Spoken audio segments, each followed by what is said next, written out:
a character growth, like you said. Hermione's the leader. Harry Potter gets on the thing's head. Ron foibles his way through a bonking spell. But man, you picked a good one, because this one has character development. Yeah, and you don't really see that a whole lot. I mean, you do see development in other characters in that they develop calluses on their hands from beating holes into other people's faces, and which they develop, trauma, hemorrhages, broken bones, but not necessarily emotional, right, and personal, like, development in that way. A lot of times people stop developing because they get killed. Yeah, that's true. I think. Stupid. There's not much character development in that scene. Well, yeah, because all of them died. No. Yeah.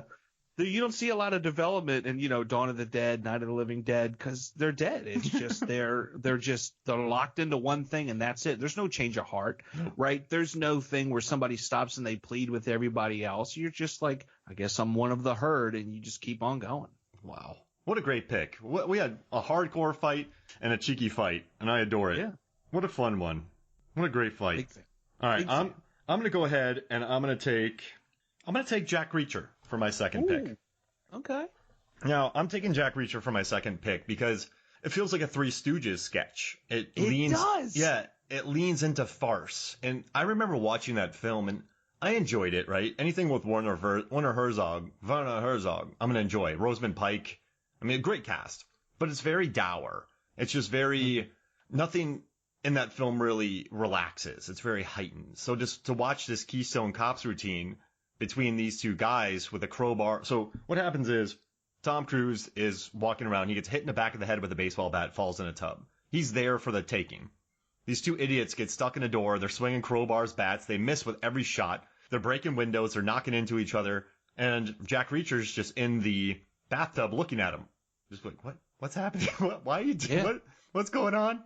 And it's just a beautiful, fun, cheeky moment. But this is what I love. It showcases the perils of close combat fighting. And it plays believably.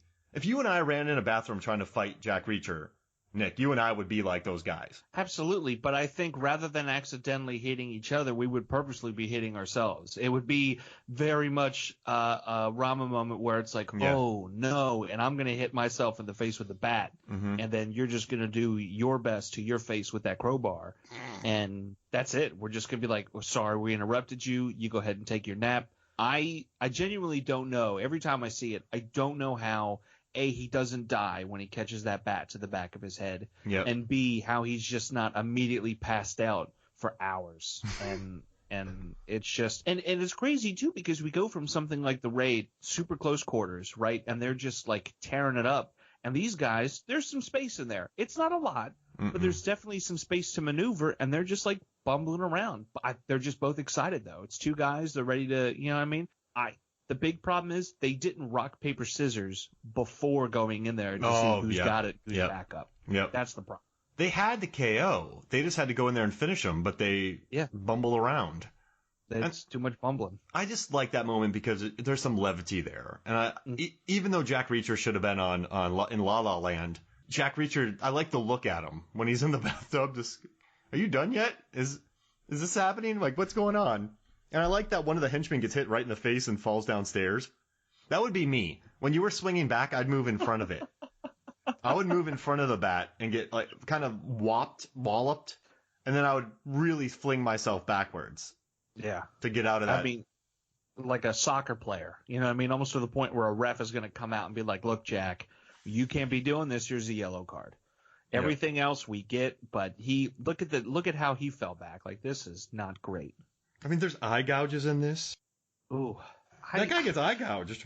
It hardcore. And as somebody that wears glasses, not a fan. I think I would have some type of, you know what I mean, I could stop somebody for a second if they try to gouge my eye, because they're going to hit lens and glass unless they do a swoop up motion. But even then I can kind of catch the finger and pull back, you know what I mean? But it's still terrifying.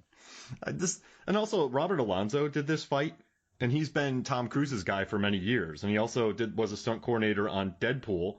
And he also did Mission Impossible Ghost Protocol. He was a fight coordinator on that. And he was a fight coordinator on Terminator 3. Or he was a stunt guy on Terminator 3. So it's kind of fun, which has a bathroom fight. So you got Tom Cruise's long-term guy. But this is why I picked it.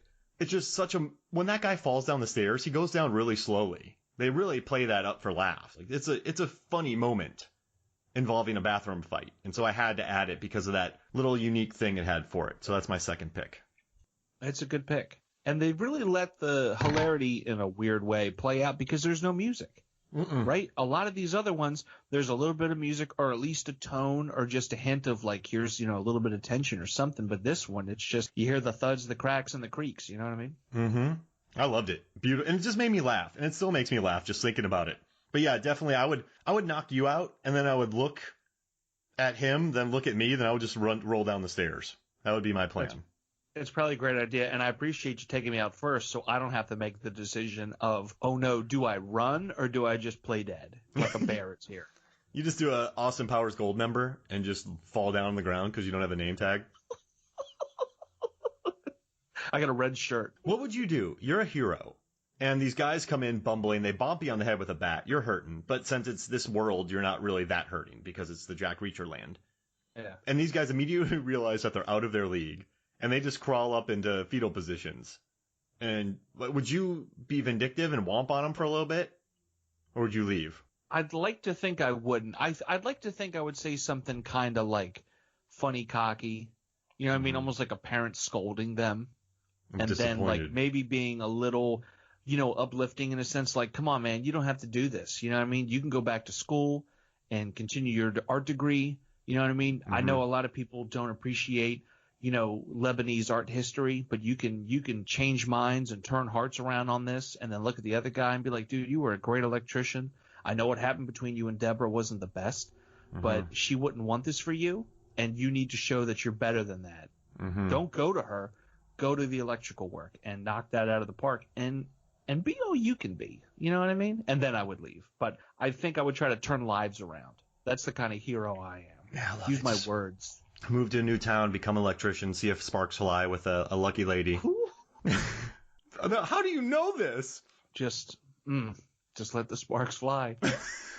You assisted on that one. I just had that. It felt right. Hey, set spike. You know what I mean? Yeah. Or whatever the volleyball phrase is. Arrested Development never did anyone. That doesn't help you. Get out of here. Move away. Nope. Move on. Yeah. I would like pinch the back of their arm or something, just to let them know I was there. They wake up. Oh man, what was that? You know what it was. Mark Reacher came around. Yeah, boop. You just boop them in the nose. You come up, you grab their nose, pull back, stick your thumb through, and be like, look, I got your nose. And you're going to live the rest of your life without a nose. And you tell everybody that I got your nose. And leave.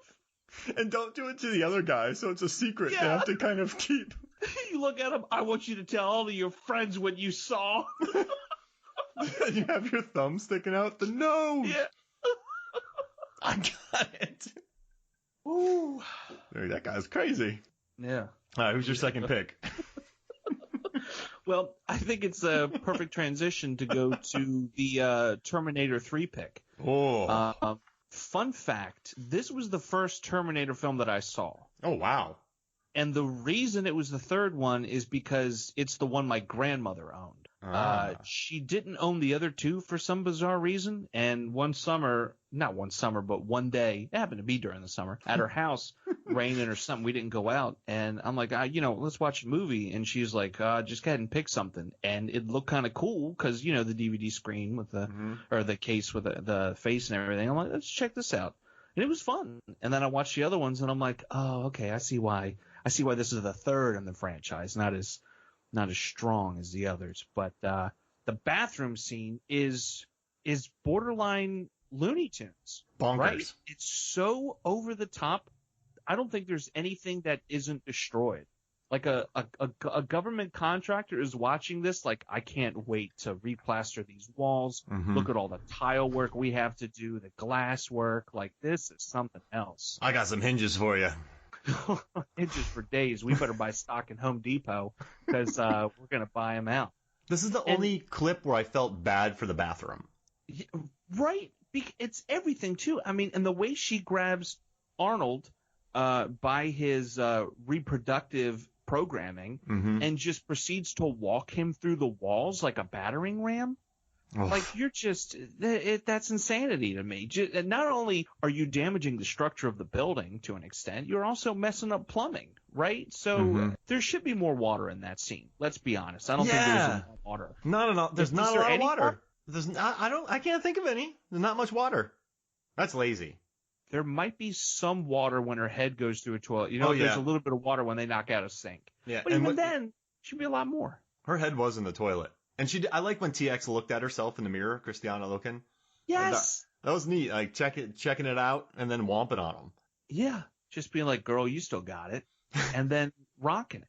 Like, no one really does that in a fight scene or just in a tense moment like that in general. Nobody takes the time to look at themselves, get a little bit of composure, a little bit of self-confidence, and then go on to do the thing. Yeah. I'm not talking about, in a drama where a character like stops, looks in the mirror, and is like, you're going to nail this. And then they go on to do lawyer stuff, or they go on to do a recital or a play or whatever. I'm talking like taxi driver crap. Exactly. Like, your life is on the line, and you just want to take a second in between pummels and bonks and just be like, nah, you're fine. Yeah. Kiss the bicep. Going. Exactly. Just a little peck, though. Nothing crazy. We're PG here. But, man, I have a question. Answer. These robots these androids, these Terminators, they have metal hands, right? Yes. So why would you take something metal out and hit them with it? Well, maybe they don't realize. It's been a little bit. I recently went through and watched the entire Terminator franchise. I had fun. There's some ups and downs, sure, but I never got an idea outside of Arnold's character that there was a self-awareness. You know what I mean? Yeah. I think there's just this general programming of like, I'm here to kill and destroy, and it knows its abilities, right? Especially when it gets later into the series where they can kind of regrow parts, or there's like a liquid metal that can kind of create these different shapes and everything, right? Like old knife hands running around and everything. Mm-hmm. But I think Primitive, if you will, in 2 and 3, there's just here's my directive, I don't care about anything else, because there's no emotion, whereas Arnold kind of becomes, spoilers, a little self-aware, much like Skynet, a little self-aware, and figures that out. So I think that's why they kind of just stick to, hey, we're fighting with what we got, as if we were people, rather than if we were, machine. If I was a Terminator, I would kill people with fun noodles that you swim in pools with. Because you're not going to get killed. So you're why have some fun. Yeah. Right? Just learn something really yo-yos. Oh, look out for the Duncan Dominator. He's coming for us. Yeah, just something that you wouldn't expect with oh man, Terminator with his knife hands is going to get me. And then he pulls out a spatula or a plastic spoon. Oh, that's cruel. Something fun for the victim. You know what I mean? Noodle, you feel like you got a chance. But heaven forbid it's a bathroom fight, though, because if you get those pool noodles with a little bit of water and you catch one in the face, fun time is over. That thing's and flying you're in off. Timeout real quick. Oh, that eye is gone. It makes it fun for the for the abuser. But I gotta tell you, Jeff Mann, despite the water, I like the bathroom that he set up to destroy. That was a good production. The production designer, Jeff Mann, he did a good job. I think on that. It's real classy. I like the glass touches to it. The company I work for this past June, we moved into a new building, and before it was just your generic bathroom. But now, we've got nice tile, the stall doors are wood, it's where we classed it up a little bit. And I'm like, this is how it should be. But then you see something very sleek and modern with all this glass. I'm like, yeah, this is where it's at. I don't know how I feel about the frosted glass, but the glass between the urinals is pretty neat. Nice. I'm not you a frosted glass guy?